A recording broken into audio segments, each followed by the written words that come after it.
कल हमने पढ़ा था यांत्रिक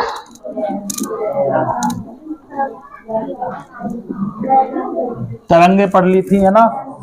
और यांत्रिक तरंगे मैंने कल बता दिया था कि दो प्रकार की होती हैं। कितने प्रकार की होती हैं? दो प्रकार की। कौन सी होती हैं? अनुदैर्घ्य तरंगे और दूसरी होती हैं अनुप्रस्थ।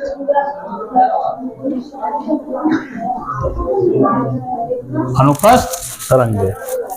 तो कल हमने डिटेल से पढ़ ली थी कि यांत्रिक तरंगे जो होती हैं वो दो प्रकार की होती हैं।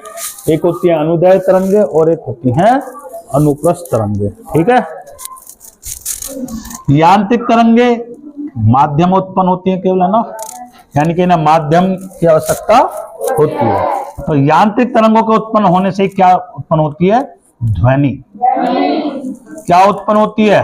ध्वनि। और ध्वनि क्या करती है? यांत्रिक तरंगों के संचरण, यांत्रिक तरंगों के संचरण के साथ क्या करती हैं? गति करती हैं। बोलो, यहां तक समझ में आ रही है? तो यांत्रिक तरंगों के उत्पन्न होने के कारण क्या उत्पन्न होती है? ध्वनि। और यांत्रिक तरंगों के चलने के साथ साथ ध्वनि भी क्या करती है? इसके साथ साथ गति करती है।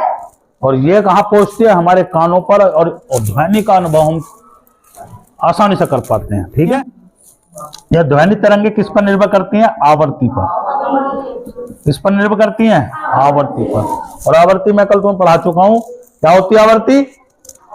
यानी कि एक सेकंड में कोई भी माध्यम का कण या फिर कोई भी पिंड जितने दोलन करता है वही उसकी क्या होती है?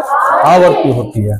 तो ध्वनि किस पर निर्भर करती है? आवृत्ति पर। यानी कि ध्वनि की जो तीव्रता है, ध्वनि की तीव्रता या मंदता किस पर निर्भर करती है? आवृत्ति पर निर्भर करती है। ठीक है। यदि आवृत्ति है ज्यादा, यानी कि आवृत्ति क्या है? अधिक है, तो ध्वनि की तीव्रता भी क्या होगी? ध्वनि की तीव्रता भी क्या होगी? अधिक होगी। बोलो, समझ में आ रही है बात? तो ध्वनि किस पर निर्भर कर रही है? आवृत्ति पर। ठीक है। और यदि आवृत्ति कम है तो ध्वनि भी क्या होगी? मंद होगी, कम होगी। ठीक है। समझ में आ रही है? बोलो बात। ठीक है। तो आवृत्ति पर निर्भर कौन कर रहा है? ध्वनि। आवृत्ति ज्यादा है तो ध्वनि भी क्या होगी? ज्यादा होगी, यानी उसकी तीव्रता क्या होगी? ज्यादा। आवृत्ति कम है तो ध्वनि भी क्या होगी? कम होगी, है ना। देखो कैसे, मान लो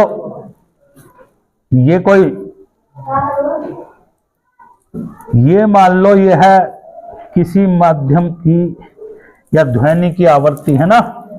यहाँ पे तुम देख रहे होंगे कि आवृत्ति क्या है? ज्यादा दिखाई दे रही है। और यहाँ पे देखो ये आवृत्ति क्या है? कम है। समझ में आ रही है? यहाँ पे आवृत्ति क्या है? कम। तो ये आवृत्ति क्या है? कम है। और यहाँ पर आवृत्ति क्या है? अधिक है। ठीक है। इसका मतलब है यहाँ पे ध्वनि की जो तीव्रता होगी वो क्या होगी? ज्यादा होगी। और यहाँ पे ध्वनि की तीव्रता जो होगी वो क्या होगी? कम होगी। और इस आवृत्ति के आधार पर ही यांत्रिक तरंगों को 3 भागों में डिवाइड किया गया है ना। तो इस आवृत्ति के आधार पर कितने प्रकार की होती हैं ध्वनि तरंगे? यांत्रिक या फिर ध्वनि तरंगे कितने प्रकार की होती हैं? 3 प्रकार की। कितने प्रकार की होती हैं? 3 प्रकार की। एक होती है जिसको बोलते हैं श्रव्य ध्वनि तरंगे। ध्वनि तरंगे। दूसरी होती है अपश्रव्य ध्वनि तरंगे। और तीसरी होती है पराश्रव्य ध्वनि तरंगे। बोलो, यहां तक समझ में आ रही है बात? ठीक है। तो आवृत्ति के आधार पर ध्वनि तरंगे 3 प्रकार की हो सकती हैं। एक होती हैं श्रव्य, एक होती हैं अपश्रव्य और एक होती है पराश्रव्य तरंगें। यहां तक समझ में आ रही है बात? चलो ध्यान से देखो, इसे एक बार देख लो, ठीक है। तो यांत्रिक तरंगों के उत्पन्न होने से क्या उत्पन्न होती है? ध्वनि, ठीक है। और ध्वनि किस पर निर्भर करती है? आवर्ती पर। आवर्ती अधिक है तो ध्वनि की तीव्रता अधिक है, और आवर्ती कम है तो ध्वनि की तीव्रता भी क्या होगी? कम होगी। क्लियर है? आगे देखो, तो पहली देखते हैं हम, पहला प्रकार पढ़ते हैं अपश्रव्य ध्वनि तरंग।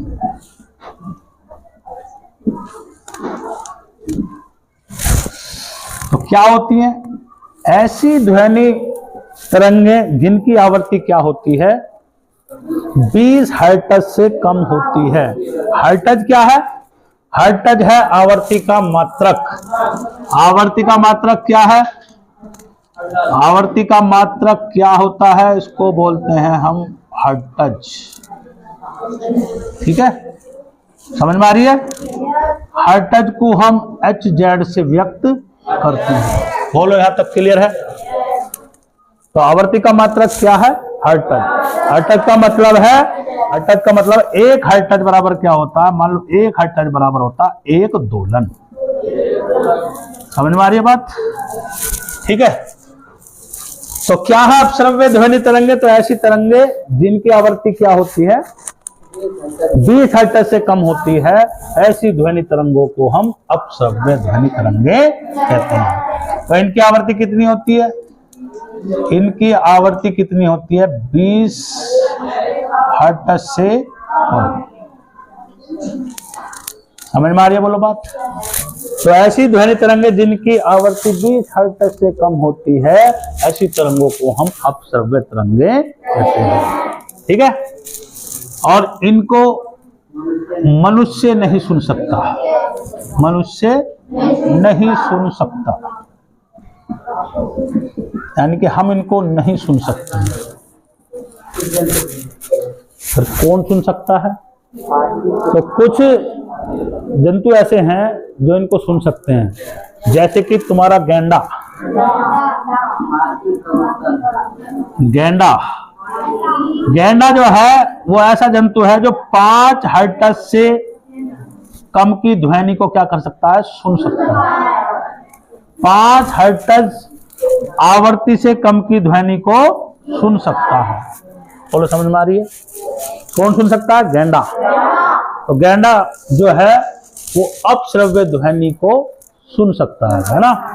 आप देखो, और देखो हाथी और कबूतर, तो ये कुछ ऐसे जंतु हैं जो 20 हर्ट्ज से कम आवृत्ति की ध्वनि को क्या कर सकते हैं? सुन सकते हैं, ठीक है। तो क्या होती है अपश्रव्य ध्वनि तरंगे? जिनकी आवृत्ति 20 हर्ट्ज से कम है, उनको हम क्या कहते हैं? अपश्रव्य तरंगे कहते हैं। मनुष्य इनको नहीं सुन सकता है। कौन सुन सकता है? गेंडा सुन सकता है। गेंडा क्या कर सकता है? 5 हर्ट्ज से कम आवृत्ति की ध्वनि तरंगों को सुन सकता है। और हाथी और कबूतर भी 20 हर्ट्ज से कम ध्वनि तरंगों को, ठीक है, यानी जिनकी आवृत्ति 20 हर्ट्ज से कम है, ऐसी ध्वनि तरंगों को ये सुन सकते हैं। बोलो यहां तक समझ में आ रही है बात? चलो इसको देखो एक बार। दूसरी देखते हैं हम, श्रव्य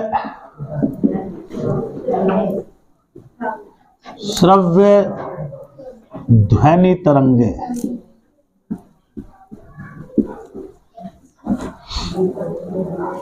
श्रव्य ध्वनि तरंगे, या इनको बोलते हैं हम ऑडिबल, ऑडिबल साउंड वेव।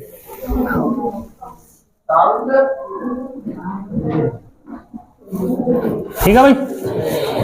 तो क्या है भाई श्रव्य ध्वनि तरंगे? तो ऐसी ध्वनि तरंगे जिनकी आवृत्ति क्या होती है? 20 हर्ट्ज से 20,000 हर्ट्ज तक होती है, ऐसी ध्वनि तरंगों को श्रव्य ध्वनि तरंगे कहते हैं। यानी इन ध्वनि तरंगों की आवृत्ति कितनी होती है? 20 हर्ट्ज से 20,000 हर्ट्ज तक होती है। ठीक है, और ऐसी तरंगों को हम क्या कहते हैं? श्रव्य ध्वनि तरंगे कहते हैं। श्रव्य का मतलब होता है सुनना, यानी कि मनुष्य की बात हो रही है तो मनुष्य इसको सुन सकता है, तो इनको ऐसी तरंगों को मनुष्य क्या कर सकता है? मनुष्य सुन सकता है।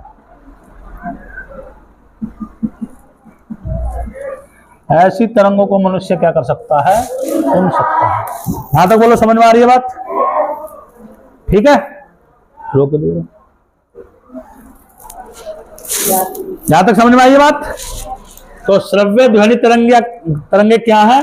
जिनकी आवृत्ति 20 हर्ट्ज से 20,000 हर्ट्ज तक होती है, तो ऐसी तरंगों को हम श्रव्य ध्वनि तरंगे कहते हैं और इनको मनुष्य क्या कर सकता है? सुन सकता है। ठीक है, बोलो, क्लियर है? तीसरी हमारी ध्वनि तरंगे हैं जिनको हम बोलते हैं पराश्रव्य ध्वनि तरंगे।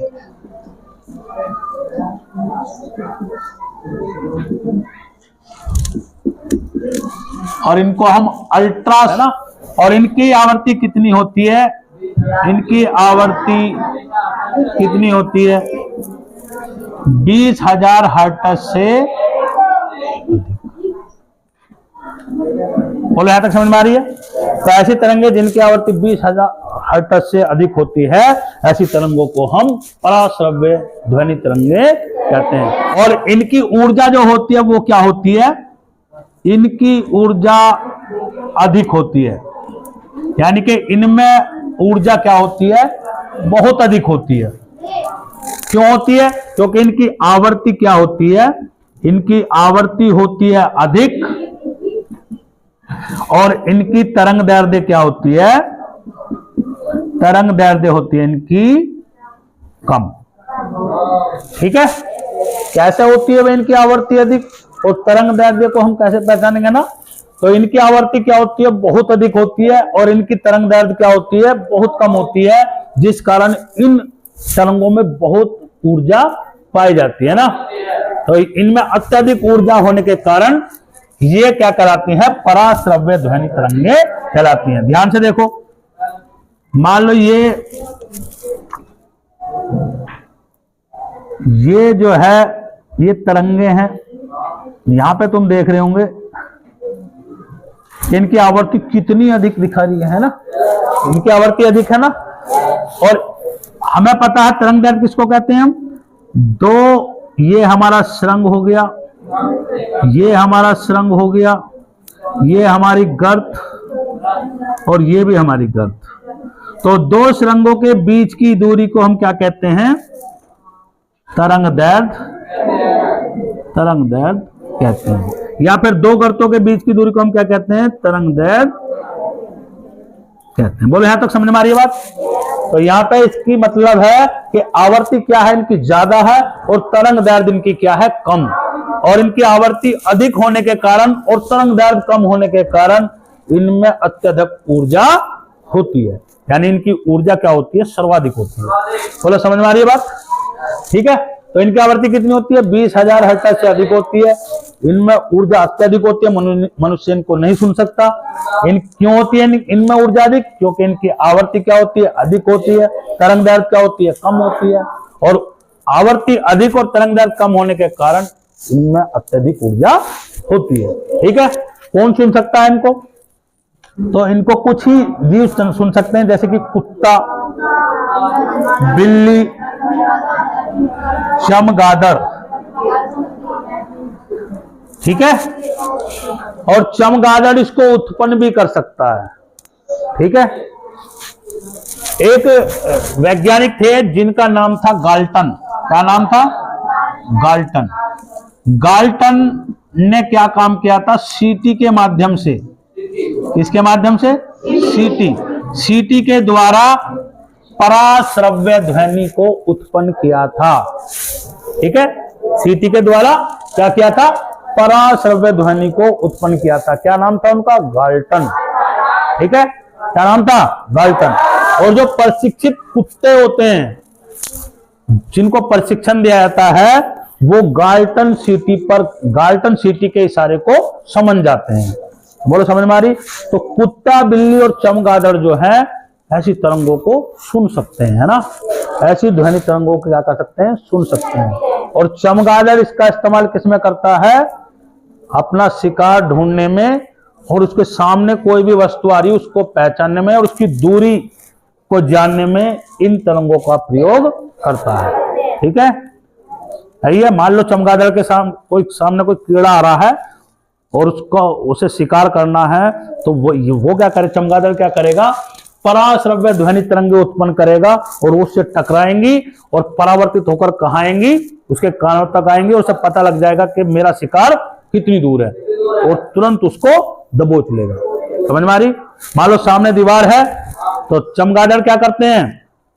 पराश्रव्य ध्वनि उत्पन्न करते हैं और वो टकरा कर उसके कानों तक आती है, और उसको पता लग जाता है कि कौन सी वस्तु कितनी बड़ी है और कितनी छोटी है, और मेरे से कितनी दूरी पर है, और कौन सी दिशा में है। तो वो सारी चीजें पराश्रव्य ध्वनि तरंगे उत्पन्न करके ज्ञात कर लेता है, और अपना शिकार और अपना रास्ता ढूंढ लेता है। समझ में आ रही है बात? क्लियर है? ठीक है, तो कुत्ता, बिल्ली और चमगादड़ ऐसी ध्वनि को क्या कर सकता है? सुन सकता है। और चमगादड़ इनको क्या कर सकता है? उत्पन्न भी कर सकता है, निकाल भी सकता है। एक वैज्ञानिक थे गाल्टन, जिनने सीटी के द्वारा जो है पराश्रव्य ध्वनि क्या करी थी? उत्पन्न की थी। ठीक है, और प्रशिक्षित जो कुत्ते होते हैं वो भी इस सीटी के माध्यम से जो है इशारे को जान सकते हैं। ठीक है, इनकी आवृत्ति कितनी होती है? 20,000 हर्ट्ज से अधिक होती है, और इनमें बहुत अत्यधिक ऊर्जा होती है। ऊर्जा अधिक क्यों होती है? क्योंकि इनकी आवृत्ति क्या होती है? अधिक होती है, और तरंग दैर्ध्य क्या होती है इनकी? कम। ठीक है, समझ में आ रही? और आवृत्ति अधिक और तरंग दैर्ध्य कम होने के कारण बहुत अधिक ऊर्जा होती है। क्लियर?